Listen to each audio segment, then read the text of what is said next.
നമസ്കാരം. ഇന്ന് നമ്മൾ പരിചയപ്പെടാൻ പോണത് റോയൽ എൻഫീൽഡിൻ്റെ തന്നെ ബുള്ളറ്റ് 350 എന്ന് പറഞ്ഞ മോഡലാണ്. ഇതിനെക്കുറിച്ച് വലിയൊരു ഇൻട്രഡക്ഷൻ ഞാൻ തരേണ്ട കാര്യമില്ല. കാരണം എന്ന് വെച്ചാൽ കഴിഞ്ഞ 91 കൊല്ലമായിട്ട് 91 ഇയേഴ്സായിട്ട് നിങ്ങൾ ഏവരും നെഞ്ചിലേറ്റിയിട്ടുള്ളൊരു വാഹനമാണ് ബുള്ളറ്റ് 350 എന്ന് പറഞ്ഞ ഈ വാഹനം. ഈ വാഹനമാണ് നമ്മുടെ ഇന്ത്യൻ ആർമി, പിന്നെ പോലീസ്, പിന്നെ ആരൊക്കെയാണോ നിങ്ങൾ ആലോചിക്കുന്നത് ഇവരെല്ലാം ഏറ്റവും കൂടുതൽ ഉപയോഗിച്ചിട്ടുള്ളൊരു വാഹനമാണിത്. നമ്മൾ ബൈക്കിനെ കുറിച്ച് ആലോചിക്കുമ്പോൾ ഏതൊരു വ്യക്തിയുടെയും ഹൃദയമിടിപ്പ് എന്ന് പറയുന്നത് ഈ വാഹനമാണ്. അപ്പോൾ ഈ വാഹനം എടുത്തു പറയാവുന്നത് ഇതൊരു ലെജൻഡാണ്, ഇതൊരു രാജാവാണ്. അപ്പോൾ ഈ രാജാവിൻ്റെ എളിയൊരു റിവ്യൂയിലേക്ക് നിങ്ങൾക്ക് ഏവർക്കും ഹാർദവമായ സ്വാഗതം. 1932 മുതൽ ഒരുപാട് രൂപമാറ്റങ്ങളും ഭാവമാറ്റങ്ങളും വന്നുകൊണ്ടും പക്ഷേ അതിൻ്റെ എസെൻസ് കീപ്പ് ചെയ്തുകൊണ്ട് ഇന്ന് ഈ വാഹനം നിൽക്കുന്നത് അതിൻ്റെ ഫൈനസ്റ്റ് ആയിട്ടുള്ള ഫോമിലാണ്. ആ ഫോമിൻ്റെ പേര് JB1 അല്ലെങ്കിൽ ജെ സീരീസ് പ്ലാറ്റ്ഫോമിൽ വന്നിട്ടുള്ള നിങ്ങൾ ഏവരും കാത്തിരുന്ന ബുള്ളറ്റ് 350 ആണ് ഈ വാഹനം.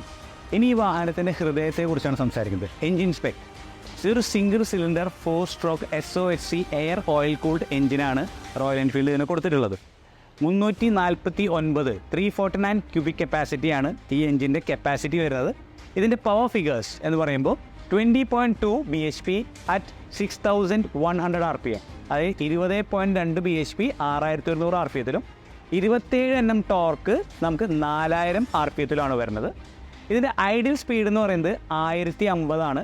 ±100 വരും അത്. അപ്പോൾ 1050 ആണ് ഇതിൻ്റെ ഐഡിയൽ സ്പീഡ് വരുന്നത്.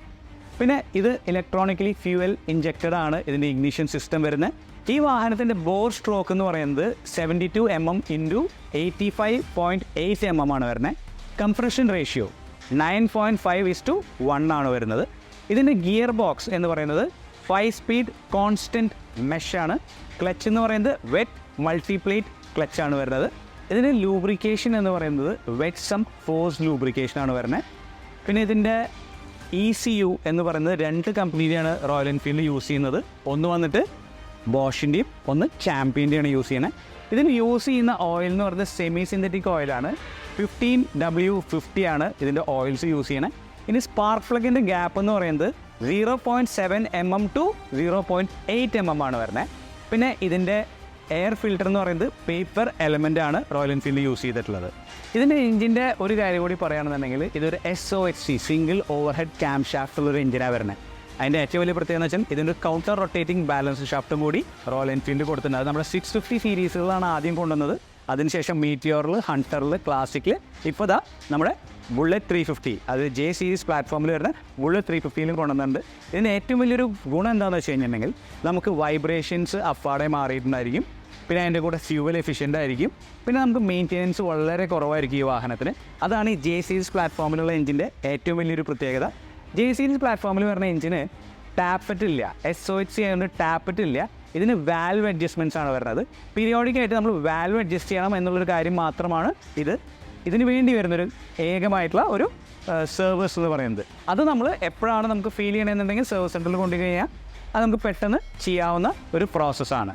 അടുത്ത് നമുക്ക് ടയറിനെ കുറിച്ച്. പണ്ടത്തെ ബുള്ളറ്റിന് നമുക്ക് 2 സൈഡിലും സെപ്പറേറ്റ് കൈൻഡ് ഓഫ് ടയേഴ്സാണ് വന്നിരുന്നത്. പക്ഷേ ഇപ്രാവശ്യം റോയൽ എൻഫീൽഡിൻ്റെ 2 സൈഡിലും വൈഡ് ടയേഴ്സാണ് കൊടുത്തിട്ടുള്ളത്. ഫ്രണ്ടിൽ വരുന്നത് നമുക്ക് 100, 90, 19 എന്ന് പറഞ്ഞ ടയറാണ് വരുന്നത്. റിയറിൽ വരുമ്പോൾ നമുക്ക് 120, 18, 80 ആണ് ടയറുകൾ വരുന്നത്. പിന്നെ ഇതിൽ ഒരു പ്രത്യേകത കൂടി ഉള്ളത്, 2 മോഡലിലാണ് ഇതിൻ്റെ സ്പോക്സ് വരുന്നത് അല്ലെങ്കിൽ റിമ്മ് വരുന്നത്. ഒന്ന് പൗഡർ കോട്ടഡും വരുന്നുണ്ട്, ഒന്ന് ക്രോം ഫിനിഷും വരുന്നുണ്ട്. ഇതിൻ്റെ വേരിയൻസിനെ കുറിച്ച് നമ്മൾ ലാസ്റ്റ് പറയുന്നുണ്ട്. അപ്പോൾ keep watching until the last. ഈ വാഹനത്തിൻ്റെ ABS സിസ്റ്റം എന്ന് പറയുന്നത് 2 ടൈപ്പാണ്. ബേസ് വേരിയൻറ്റിൽ നമുക്ക് സിംഗിൾ ചാനൽ ABSഉം ഹൈ എൻഡ് വരുമ്പോൾ നമുക്ക് ഡ്യുവൽ ചാനൽ ABS ആണ് വരുന്നത്. അപ്പോൾ നമ്മുടെ ബ്രേക്കിംഗ് സിസ്റ്റത്തിൽ ബേസ് വേരിയൻറ്റിൽ വരുമ്പോൾ ഫ്രണ്ടിൽ നമുക്ക് 300 mm ventilated disc with 2 piston floating callipers ആണ് കൊടുത്തിട്ടുള്ളത്. റിയറിൽ വരുമ്പോൾ അത് 153 mm ഡ്രം ബ്രേക്സ് ആണ് കൊടുത്തിട്ടുള്ളത്. അതിന് തൊട്ട് മുകളിലത്തെ വേരിയൻസിലേക്ക് വരുമ്പോൾ അത് ഡ്യുവൽ ചാനൽ ABS ആണ് വരുന്നത്. ഫ്രണ്ടിൽ നേരത്തെ പറഞ്ഞ പോലെ തന്നെ 300 mm ventilated disc with 2 piston floating കാലിപ്പേഴ്സും. റിയറിൽ വരുമ്പോൾ നമുക്കത് 270 mm ventilated disc with single piston floating കാലിപ്പേഴ്സാണ് കൊടുത്തിട്ടുള്ളത്. അപ്പോൾ 2 വേരിയൻസാണ് ഇതിന് ബേസിക്കലി വരുന്നത്. ഇനി ഗ്രൗണ്ട് ക്ലിയറൻസ് പറയുമ്പോൾ 2 വേരിയൻസിന് 2 ഗ്രൗണ്ട് ക്ലിയറൻസാണ് വരുന്നത്. ബേസ് വേരിയൻറ്റിന് നമുക്ക് 160 mm 160 mm പിന്നെ നമ്മളതിന് തൊട്ട് മീതത്തെ വേരിയൻറ്റിന് വരുമ്പോൾ 170 mm 170 mm ആണ് ഇതിൻ്റെ ഗ്രൗണ്ട് ക്ലിയറൻസ് വരുന്നത്. ഇതിൻ്റെ വീൽ ബേസ് എന്ന് പറയുമ്പോൾ അക്രോസ് ഓൾ ദ മോഡൽസ് 1390 അതിൻ്റെ വീൽ ബേസ് വരുന്നത്. പിന്നെ ഇതിൻ്റെ സീറ്റ് ഹൈറ്റ് എന്ന് പറയുമ്പോൾ വളരെ നല്ലൊരു seat ഹൈറ്റാണ്.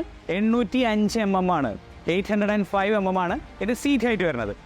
Across all the models ഈ വാഹനത്തിന് 195 കിലോ മാത്രമേ വരുന്നുള്ളൂ. 195 kgs ആണ് വരുന്നത്. പിന്നെ ഇതിൻ്റെ ടാങ്ക്, ഈ ടാങ്കിനൊരു പ്രത്യേക ഒരു പേരുണ്ട്, ടിയർ ഡ്രോപ്പ് ഡിസൈൻ എന്നാണ് ഈ ടാങ്കിൻ്റെ പേര്. ഈ ടാങ്കിൻ്റെ കപ്പാസിറ്റി വരുന്നത് 13 liters ആണ്. ഇതിൻ്റെ ഇലക്ട്രിക്കൽ സിസ്റ്റം എന്ന് പറയുന്നത് 12 volt DC ആണ് റോയൽ എൻഫീൽഡ് കൊടുത്തിട്ടുള്ളത്. ഇതിൽ ഉപയോഗിച്ചിട്ടുള്ള ബാറ്ററി എന്ന് പറയുന്നത് 12 voltൻ്റെ 8Ah ബാറ്ററിയാണ് യൂസ് ചെയ്തിട്ടുള്ളത്. ഇനി നമ്മൾ എടുത്ത് പറയേണ്ട ഒരു കാര്യം, ഇതിൻ്റെ ടയർ പറയുകയാണെന്നുണ്ടെങ്കിൽ ടയർ ട്യൂബ്ലെസ് അല്ല. കാരണം എന്ന് വെച്ചാൽ നമ്മൾ സ്പോക്ക് വീൽസ് ആണ് കൊടുത്തിട്ടുള്ളത്. എന്നുവെച്ചാൽ ലൈവായിട്ടുള്ള സ്പോക്ക് വീലിന് വേണ്ടിയിട്ട് നമ്മൾ ട്യൂബ്ലെസ് അല്ലാത്ത ടയറാണ് കൊടുത്തിട്ടുള്ളത്. ഇനി നമ്മളിതിൻ്റെ ഫോർക്കിലേക്ക് വരുമ്പോൾ നമ്മൾ 41 mm ഫോർക്കാണ് കൊടുത്തിട്ടുള്ളത് with a travel of 130 mm, അതായത് 130 mm ആണ് ഫ്രണ്ട് ട്രാവൽ വരുന്നത്. പിന്നെ നിങ്ങൾ നോക്കിക്കഴിഞ്ഞ് കഴിഞ്ഞാൽ ആ സിഗ്നേച്ചർ ആയിട്ടുള്ള ബാക്കിയുള്ള കാര്യങ്ങൾ എന്ന് പറഞ്ഞു കഴിഞ്ഞാൽ, ഒന്ന് ഇതിന് നമുക്ക് ടൈഗർ ഐസ് കൊടുത്തിട്ടുണ്ട് ഇവിടെ. പിന്നെ നമ്മുടെ ടിയർ ഡ്രോപ്പ് ആയിട്ടുള്ള ഡിസൈനുള്ള ടാങ്ക് ഉണ്ട് ഇവിടെ. പിന്നെ നിങ്ങൾ ബാക്കി ക്ലാസിക്കിനെ വെച്ച് നോക്കുമ്പോൾ ഇതിൻ്റെ ഹാൻഡിൽ ബാർ എന്ന് പറയുന്നത് ഒന്നും കൂടി അപ്രൈറ്റ് ആയിട്ടുള്ളതാണ്. എന്ന് വെച്ചാൽ ഒരു കമാൻഡിങ് പൊസിഷനിൽ, അതായത് ബുള്ളറ്റ് ആക്കുന്ന ആ ഒരു ഹാൻഡിൽ പൊസിഷനാണ് കൊടുത്തിട്ടുള്ളത്. പിന്നെ നമുക്ക് ഇതിൻ്റെ ഇൻസ്ട്രുമെൻറ്റ് ക്ലസ്റ്ററിലേക്ക് വരുമ്പോൾ നമ്മുടെ ക്ലാസിക്കിൻ്റെ പോലെ തന്നെയാണ്, പക്ഷേ ഇത്തിരി വ്യത്യാസങ്ങളുണ്ട്. ഒന്ന് വന്നു കഴിഞ്ഞാൽ കാണിച്ചു തരാം. നമുക്കൊരു അനലോഗ് ക്ലസ്റ്ററാണ് കൊടുത്തിട്ടുള്ളത്, പക്ഷേ ഇതിൻ്റെ അടിയിൽ നമുക്ക് ഡിജിറ്റലായിട്ടുള്ള ബാക്കിയുള്ള ഇൻഫർമേഷൻസ് ഇതിൽ കൊടുത്തിട്ടുണ്ട്. നിങ്ങൾ നോക്കിക്കഴിഞ്ഞാൽ ഇതിൽ മനസ്സിലാവും അത്. പിന്നെ നമുക്കിവിടെ ട്രിപ്പർ നാവിഗേഷനുള്ള ഓപ്ഷൻ ഉണ്ട്, പക്ഷെ അത് ഇതിൽ കൊടുത്തിട്ടില്ല. അത് നമുക്ക് MIY എന്ന് പറഞ്ഞ പ്രോഗ്രാമിൽ കൂടെ നമുക്ക് ചെയ്യാവുന്നതാണ്. പിന്നെ ഇതാണ് നമ്മുടെ ടിയർ ഡ്രോപ്പ് ഡിസൈൻ എന്ന് പറഞ്ഞ ടാങ്ക്. ഇതാണ് 1932 തൊട്ട് ഈ സെയിം ടാങ്കിൻ്റെ ഡിസൈനാണ് നിൽക്കുന്നത്. പിന്നെ നിങ്ങൾ ഒന്നും കൂടി ഇങ്ങോട്ട് വന്നു കഴിഞ്ഞാൽ ഇതാ പിൻ സ്ട്രൈപ്പ്, ഗോൾഡൻ പിൻ സ്ട്രൈപ്പ് എന്ന് പറഞ്ഞാൽ ആ ഒരു സിഗ്നേച്ചർ ആയിട്ടുള്ള ആ ഒരു ഹാൻഡ് പെയിൻറ്റഡ് ആയിട്ടുള്ള ആ ഒരു ഇതാണ് നിങ്ങളിവിടെ കണ്ടുകൊണ്ടിരിക്കുന്നത്. പിന്നെ ഇതിന് E20 കോമ്പാറ്റബിൾ ആണ് ഈ എൻജിൻ, അതായത് അപ് ടു 20% വരെ എത്തനോൾ വന്നാലും ഈ വാഹനത്തിന് ഇത് കോമ്പാറ്റബിൾ ആണ്. അതാണ് ഈ ബാഡ്ജിങ് ഇവിടെ കൊടുത്തിട്ടുള്ളത്, E20 എന്ന് പറഞ്ഞ ബാഡ്ജിങ്. പിന്നെ നമ്മുടെ റോയൽ എൻഫീൽഡിൻ്റെ സ്റ്റാൻഡേർഡിൽ എല്ലാം കണ്ടുവന്നിരുന്ന ഒരു സിംഗിൾ ബെഞ്ച് സീറ്റാണ്. അതൊന്നും കൂടി ഒരു ബോക്സി ടൈപ്പ് ബെഞ്ച് സീറ്റായിരുന്നു. പക്ഷേ ഇതൊന്നും കൂടി നമ്മുടെ ഇന്നത്തെ എറയിലേക്ക് വേണ്ടി ഡിസൈൻ ചെയ്തിട്ടുള്ള ഒരു ഫ്ലോ ആയിട്ടുള്ള ഒരു സീറ്റാണ്. നിങ്ങൾ നോക്കിക്കഴിഞ്ഞാൽ കാണാം, വൈഡർ ആയിട്ടുള്ള സീറ്റാണ്. ഇതിൽ നോക്കുമ്പോൾ ബാക്ക് ഭാഗത്തേക്ക് വരുമ്പോഴും ഒരു വൈഡർ സീറ്റ്സാണ്. പിന്നെ നമ്മുടെ റിയർ ഗ്രാബ് റെയിൽ എന്ന് പറയുമ്പോൾ നമുക്ക് പണ്ട് ഒരു സ്ട്രെയിറ്റ് ഒരു സ്ക്വയറി ടൈപ്പായിരുന്നു. ഇതൊന്നും കൂടി ഒരു ഇൻക്ലൈൻ കൊടുത്തിട്ട് ഒന്ന് ചരിച്ചിട്ടുണ്ട്. പിന്നെ ക്ലാസിക്കിനെ വെച്ച് നോക്കുമ്പോൾ ക്ലാസിക്കിന് ബാക്ക് ഭാഗം ഒന്നും കൂടി ഒന്ന് റൗണ്ട് ടൈപ്പായിരുന്നു, പക്ഷേ ഇവിടെ ഒരു സ്ക്വയറി ടൈപ്പാണ് വരുന്നത്. പിന്നെ റിയറിൽ വരുമ്പോൾ നമുക്ക് ക്ലാസിക്കിൻ്റെ പോലത്തെ തന്നെയാണ് കൊടുത്തിട്ടുള്ളത്, പക്ഷേ മഡ് ഗാർഡ്സ് ഒരു ഇത്തിരി കയറ്റിയാണ് വെച്ചിട്ടുള്ളത്. അത് നിങ്ങളിവിടെ നോക്കിക്കഴിഞ്ഞ് കഴിഞ്ഞാൽ അതിൻ്റെ മഡ് ഗാർഡ്സ് ഒരു ഇത്തിരി കയറി നിൽക്കണം. പക്ഷേ നോ ഇഷ്യൂസ്, നിങ്ങളുടെ നമ്പർ പ്ലേറ്റ് വെക്കുന്നതിൻ്റെ കൂടെ ആ ഒരു വ്യത്യാസം നിങ്ങൾക്കത് മനസ്സിലാവില്ല. പിന്നെ ബേസിക്കായിട്ട് ഒരുമാതിരിപ്പെട്ട കാര്യങ്ങളൊക്കെ ഞാൻ നിങ്ങൾക്ക് പറഞ്ഞു തന്നു ഞാൻ വിശ്വസിക്കുന്നു. പിന്നെ ബാഡ്ജിങ്, അതായത് നമ്മുടെ ഹയർ എൻഡ് മോഡൽസിൽ വരുമ്പോൾ ഈ ഒരു ബാഡ്ജിങ് ആ ഒരു പഴയ 1950s വന്നിരുന്ന ഒരു ബാഡ്ജിങ് ആണ് ഈ ബാഡ്ജിങ് റോയൽ എൻഫീൽഡിൻ്റെ. ഇത് മെറ്റലല്ല, ഇത് ABS പ്ലാസ്റ്റിക് ആണ് വരുന്നത്. ഇതിൻ്റെ സ്വിച്ച് മോഡ്യൂൾസ് എന്ന് പറയുന്നത് ഒരു ഡയൽ ടൈപ്പ് സ്വിച്ച് മോഡ്യൂളാണ് വരുന്നത്. അത് നമ്മൾ ക്ലാസിക്കിലും ഹണ്ടറിലും മീറ്റിയോറിലൊക്കെ കണ്ടുവന്നിരുന്ന സെയിം സ്വിച്ച് മോഡ്യൂൾ തന്നെയാണ് ഇതിലേക്കും നമ്മൾ ഷെയർ ചെയ്തിട്ടുള്ളത്. പിന്നെ സ്റ്റാൻഡേർഡ് 350 അല്ലെങ്കിൽ ബുള്ളറ്റ് 350ൽ ഒരു ഹൈലൈറ്റും കൂടി ഉണ്ട്. നിങ്ങളിനി നിങ്ങളുടെ മൊബൈൽ ചാർജ് ചെയ്യണമെന്നുണ്ടെങ്കിൽ ഇവിടെ ഒരു ചാർജിങ് പോർട്ടും കൂടി റോയൽ എൻഫീൽഡ് കൊടുത്തിട്ടുണ്ട്. അപ്പോൾ ഈ എല്ലാ വാഹനത്തിലും ഈ ചാർജിങ് പോർട്ട് ഉണ്ട്. അത് ബേസ് വേരിയൻ്റ് ആണെങ്കിലും അതിൻ്റെ മുകളിലുള്ള വേരിയൻ്റിലാണെങ്കിലും എല്ലാത്തിലും ചാർജിങ് പോർട്ടുകളുണ്ട്. നിങ്ങൾക്ക് ആകെ കൂടി ഒരു മൊബൈൽ ഹോൾഡർ വാങ്ങിച്ച് വെക്കേണ്ട കാര്യമുള്ളൂ. നമുക്കിതിൻ്റെ വേരിയൻസ്, നമുക്കിതിൻ്റെ മോഡൽസിനെ കുറിച്ച് നോക്കാം, ഇതിൻ്റെ പ്രൈസിങ് നോക്കാം. നമുക്ക് ഈ ഒരു മോഡൽ എന്ന് പറയുന്നതിന് മിലിറ്ററി സീരീസ് എന്ന് പറയും. ഇതിൽ 2 കളേഴ്സാണുള്ളത്, ഒന്ന് ബ്ലാക്കും പിന്നെ ഒന്ന് റെഡും. റെഡ് നമ്മുടെ സ്റ്റോക്ക് വന്നിട്ടില്ല. ഇതിൻ്റെ നമുക്ക് ഓൺ റോഡ് കോസ്റ്റ് വരുന്നത് 2,10,000 രൂപയാണ്. ഇനി നമ്മൾ സ്റ്റാൻഡേർഡ് സീരീസിൽ നമുക്ക് 2 കളറാണ് വരുന്നത്, ഒന്ന് ബ്ലാക്കും ഒന്ന് മെറൂണും. അതാണ് നിങ്ങളിവിടെ കണ്ടുകൊണ്ടിരിക്കുന്നത്. അത് ബ്ലാക്കാണ്, ഇത് മെറൂണാണ്. ഇതിന് ഓൺ റോഡ് കോസ്റ്റ് വരുന്നത് 2,38,000 രൂപയാണ് വരുന്നത്. ഇനി ഇതിൻ്റെ top of the most line എന്ന് പറയുന്നത് ബ്ലാക്ക് ഗോൾഡ് എന്ന് പറഞ്ഞിട്ടുള്ളൊരു മോഡലാണ്. ബ്ലാക്ക് ഗോൾഡിൻ്റെ പ്രത്യേകത എന്ന് വെച്ചാൽ ഡ്യുവൽ ടോണായിരിക്കും ഇതിൻ്റെ ടോട്ടലായിട്ടുള്ള ഒരു ഫിനിഷ് വരിക. മാറ്റ് ഫിനിഷും പ്ലസ് ഗ്ലോസി ഫിനിഷുമാണ് വരിക. അതായത് ഇപ്പോൾ നമ്മൾ ഫ്രണ്ടൊക്കെ നോക്കുമ്പോൾ നമുക്കൊരു മാറ്റ് ഫിനിഷാണ് വരിക. പിന്നെ നമ്മുടെ ടാങ്കിൻ്റെ പല ഏരിയയിൽ നോക്കിക്കഴിഞ്ഞ് കഴിഞ്ഞാൽ ഇതിന് ഒരു ഗ്ലോസി ഫിനിഷിൻ്റെ ടച്ചും കൂടി ഉണ്ടായിരിക്കും. ഇതിന് ഓൺ റോഡ് കോസ്റ്റ് വരുന്നത് 2,72,000 രൂപയാണ് കോസ്റ്റ് വരുന്നത്. Last but not the least, നിങ്ങൾ ഏവരും ആകാംക്ഷയോടെ കാത്തിരിക്കുന്നത് ഇതിന് എന്ത് റേഞ്ച് കിട്ടുന്നതാണ്, എന്ത് മൈലേജ് കിട്ടുന്നതാണ്. ഇതിന് IDC റേഞ്ച് എന്ന് പറയുന്നത് 40 to 45 ആണ്. ഇതിൽ ഉപയോഗിച്ചിട്ടുള്ള സെയിം മീറ്റിയോറിൻ്റെയും ക്ലാസിക്കിൻ്റെയും 100ൻ്റെ എഞ്ചിൻ തന്നെയാണ്. അപ്പോൾ അതിന് കിട്ടുന്ന റേഞ്ച് തന്നെ ഇതിന് കിട്ടും. IDC range 40 to 45. ഇനി നിങ്ങൾക്ക് ഈ വാഹനം വാങ്ങാൻ ആഗ്രഹമുണ്ട് എന്നുണ്ടെങ്കിൽ നിങ്ങൾക്ക് വേണ്ടി ടൈലർ മെയ്ഡായിട്ടുള്ള ഫിനാൻസ് സ്കീംസ് വരുന്നുണ്ട്, EMI സ്കീംസ് വരുന്നുണ്ട്.